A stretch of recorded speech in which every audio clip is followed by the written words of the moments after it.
Ito na po yan sa LB Mash Family.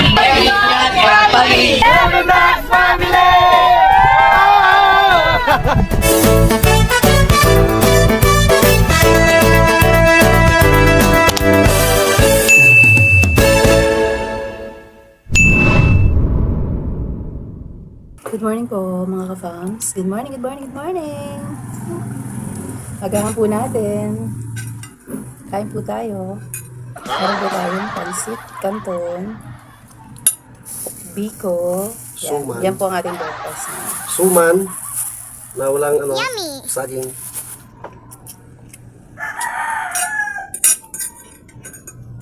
Long time no see, mga kapams. My breakfast is from Bicol Express. Sarok naman. Kaon po, kaon mga kapams. Long time no see po. Kumusta po kayo? How are you people of the Philippines and Earth? Ko. Solar system in the universe. Ito pa, kain muna tayo ng breakfast in the morning. Alas 9, quarter to 10. Before open ng, no? Baka sabihin ng mga ka-fams natin, napakatanghali naman ninyong magising para mag-breakfast. Hindi po. Ganito po yun. Bakit tanghali na kayo mag-breakfast? Hindi po. Ganito po yun. Maaga po kami gumising. Ano po? Maaga kami gumising. Tapos lumabas po kami, namili ng konting karagdagan kasi wala na po. Tiwang-uwang na. Wala nang laman ng ating mini grocery. Wow. Sundabi supermarket. Namili kami ng konting mga chichirya na naman. Para may laman naman ng tindahan natin. Kasi napakarami po Pag pupunta rito, pamili po ng ay wala. Bukas pa darating. Kahit wala naman darating. Meron. Siyempre in-order yun. Ano na ba yun? Ayun, no? Ba't hanggang ngayon wala pa rin? Hindi po kasi alam nila yung mga in-orderan ko at mga kausap. Ba't hanggang ngayon wala pa rin? Maghihintay din kasi. Maghihintay. Parating. Hindi lang alam kung kailan darating. Bukas ba, sa makalawa, next week, next month. Baka next year. Pero tips muna sa mga gustong mag-start ng ganito, mga panimula. Nag-advance na naman. Alam mo, napakagaling namin. Tips po na sa kunting mga simple, nagtatanong-tanong tayo. Pag may nagpunta sa tindahan nyo, halimbawa, bibili ng ganito, never say wala. It's always, kayo, suggest kayo ng ibang bagay. Huwag kayong magsasabi ng wala. Always suggest na kung anong available sa inyo. Alternative. Yes, that's it. At saka, pag ganitong mga sari-sari store, dapat lagi kayong may barya. Laging may barya, huwag kayong mawala ng barya kasi pag may bibili, halimbawa, 10 pera niya, bibili siya ng halagang 4 pesos. Baryahan niyo siya ng barya at piso. Para kahit tayo naman, di ba, sa puro barya, ibibili lang natin ulit ng kung ano-ano dyan. Techniques. Di ba? Mga techniques, pag may barya para ibili pa niya ulit. Ganun. Kasi para hindi mabigat, ibili ko na ng ganito. Maduga, pero techniques po yun ng isang store. Sabi po nila, mga kapag subuhin kaya. Lagi kaya dapat pag ganitong business. Business business na bagay. Micro business. Lagi kang naka-smile. Necktie. Kala ko naka-necktie. Smile. Always. Yung ating pagka-Pilipino, pakita natin sa mga foreigner. Hospitality ba? Foreigner pa rin ang customer natin. Being hospitable. Ayan. Tsaka approachable. Lovable. Ayan. Kailangan beauty and brains tayo lagi. Kain po, kain. Iba palang epekto nitong Bicol Express. Happy tayo ngayon, ha? Always be happy. Life is short. Make it shorter. Maiksi lang po para ubusin natin sa, puro simangot. At lagi din nakangiti. Marioso pang ngiting aso. Wow. Hindi mangiting isda. Imagine mo yung isda pag nakangiti. Ikumpara mo sa asong nakangiti. Paano?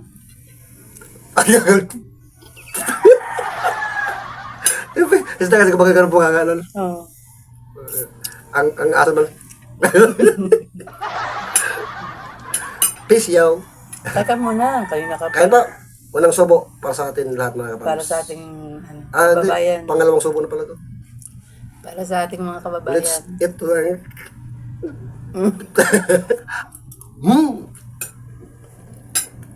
Dami.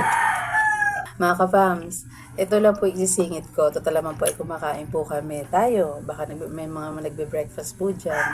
Ano po yung opinion? Please comment down below. Ano po ang opinion nyo sa 500 pesos na isinasuggest ng mahalaan about sa 500 peso na Noche Buena? Let's go!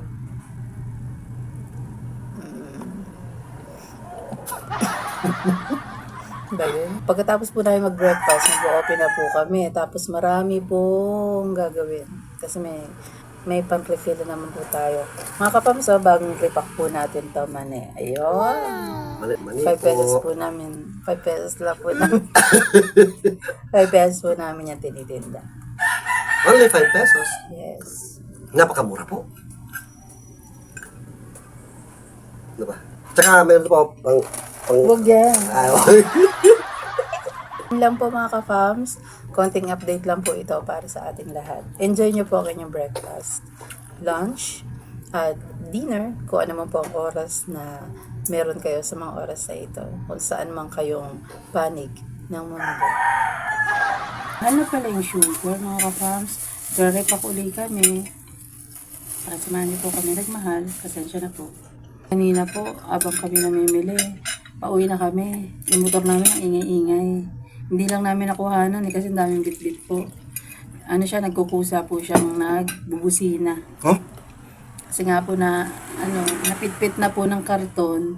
Hindi nyo po napakita pero minsan ipapakita namin kung paano kami bumabiyahe. Bit-bit ang mga pinamili namin. One time, makikita nyo po na talagang sa motor parang hindi nakakayanin po yung mga pinamili po. Kaya, yun. Nabubusina po ng karton kasi. So, napipindot niya. Kaya, ang ingay-ingay po namin sa daan. Hindi ko maintindihan kung matatawa ka na lang o mahihiya ka sa mga tao. Kasi, syempre, malakas yung busina. Okay, bukas na tayo lab ng tindahan. Let's go! Let's go!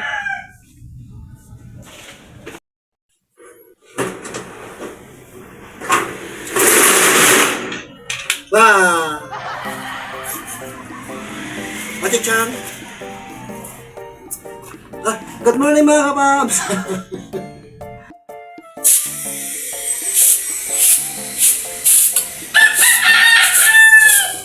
Parang galit ka magwalis.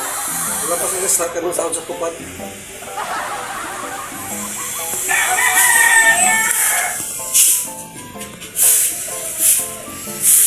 Alaga, tupad.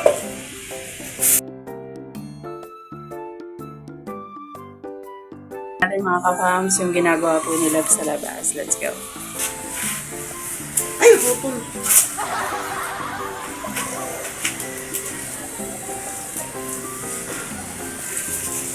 Tingnan natin. Ayun, para hindi gano'ng mainit. Nilagyan na po nila ng tali.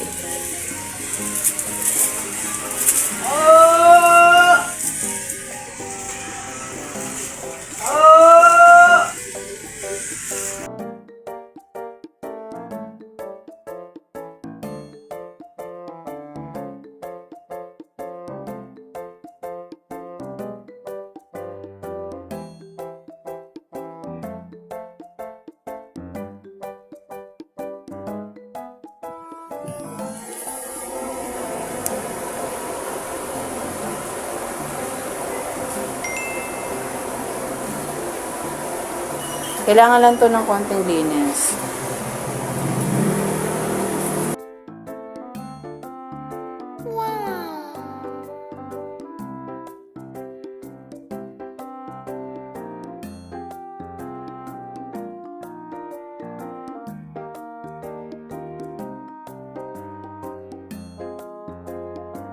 Ang buhay kaibigan, ang dibdib mo ba ay magaan? Kung sobrang bigat ang pasan-pasan, tandaan ang lahat ng yan ay may